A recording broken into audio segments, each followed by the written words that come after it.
Hi mga karagkarag, welcome back to my vlog. Isang magandang umaga sa inyong lahat mula dito sa Doha, Qatar. At ito ang ating napusan na menopausal destruction look. Kay giton sila gisikuragan. Pero para sa ekonomiya, hahabol talaga ako sa mga latest na mga pa-issue at mga pa-chismis na pinag-uusapan ng mga beauty pageant lovers sa social media mga karagkarag. Ay, todo na to kuragan. Kaya pa sa imuhang tunlan. At ito na nga mga karagkarag. So usap-usapan ngayon ng mga ibang beauty pageant lovers sa social media ang mga pasabog na mga kandidata sa darating na Miss Universe 2022. Nakuwan to sawa na talaga ang kanilang mga photoshoot na pinupost mga karag-karag. At lalo na dito ang pambato natin si Celeste Cortese. Nakita niyo yung latest na mga picture ni Celeste na kung saan ay ibang level talaga. As in, gwapa kaya itong pambato, bigaon yung siyang beauty mga karag-karag. Yung yung pink bitaw niya na na picture na para siyang murag gid siya kana bitang Barbie bitaw. Gusto ko sanang gayahin, gusto ko sanang maligo ng mantika ba. Tapos kayong pink na wig ko kaso andito kasi ay yung amo ko mga karag-karag walang trabaho, so hindi ko talaga pwede kopyahin sa minupusan natin na pa-distraction look yung latest picture ni Celeste. Gusto ko talaga maligo sa mantika. Yung nagkuan bitaw ka kanang bitang naglak-gilak jud ko. Nas madam oy. So, sabi nga ng mga ibang beauty pageant lover, maganda nga daw, ibang level yung photoshoot ni Celeste, kaso nga lang, umay na yung mga ibang beauty pageant lover dahil sunod-sunod yung mga pasabog na photoshoot ng ating pambato sa kanyang social media account. So, wanto sawa, halos inaraw-araw din daw tayo ni Celeste Cortese. Hindi ba daw pagod yung pambato natin? Ay naku, malapit na yung Miss Universe.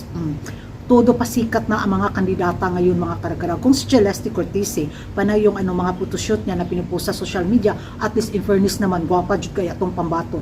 Bigaon, igat kay siyang dagway, lami kay siyang paliwatan, di ba? Kumpara naman doon sa mga ibang kandidata na todo photoshoot din, panay din yung mga nila, photoshoot sa kanilang social media account ng pinupost, ang dagway, maura jud gihapon, wag gihapon ang usap. Kuya gaba, biapod no, manaway ta, kung manaway ta. Pero wala talaga ako nakitang improvement dahil ganun lang talaga yung expression ng mukha, yung pa-emote system nila, yung mga pa-freeze nila maura jud gihapon ang forma, wa jud bang improvement, wala lang yung makeup lang nila, nag-iba lang yung kulay, yung lang ng pa-eyeshadow, nag-iba lang yung style. Pero in fairness din sa kanilang expression sa kanilang face lock, wala jud pagbabago. Sa tinuod lang jud, hindi naman sa pangbabasya, pero yun lang yung nakikita kong opinion. Yun lang, nag-iba lang yung posing nila. Ganon. Wag na ako magbanggit ng mga bansa na mga kandidata na nakikita, chine-check ko kasi yung mga nila din ba, mga ganap bitaw. May mga ibang kandidata na sasabi ko talagang nag-improve, pero yung ibang mga kandidata sa kanila mga latest photoshoot mga karag-karag, maura man gihapon ng ilang dagway. Nadala ra gyud sa editing ba, nadala ra bitaw sa mga kuan ra bitaw sa kamera, pero in fairness maura jud sila, pareha jud sila dagway ni kuragan bitaw, ingon yung wapay panghilamos. Maura jud mga karag-karag. Pero in fairness naman kasi sa pambato natin, nakikita naman talaga natin yayamanin talaga yung face lock niya. Lami jud kayo siya ibaligya sa black market ba. Kumpara doon sa mga ibang kandidata na trying hard bitaw kaayo. Yun yung napapansin ko, trying hard jud kaayo sila mga karag-karag sa kanilang pa-emote. Ang gana-gana sa mata ba, sa buka jud, kanang be yourself na lang bitaw sana sila, no? Wag lang yung todo effort sila na nagmukha silang tingnan. Yun lang yung napapansin ko ha.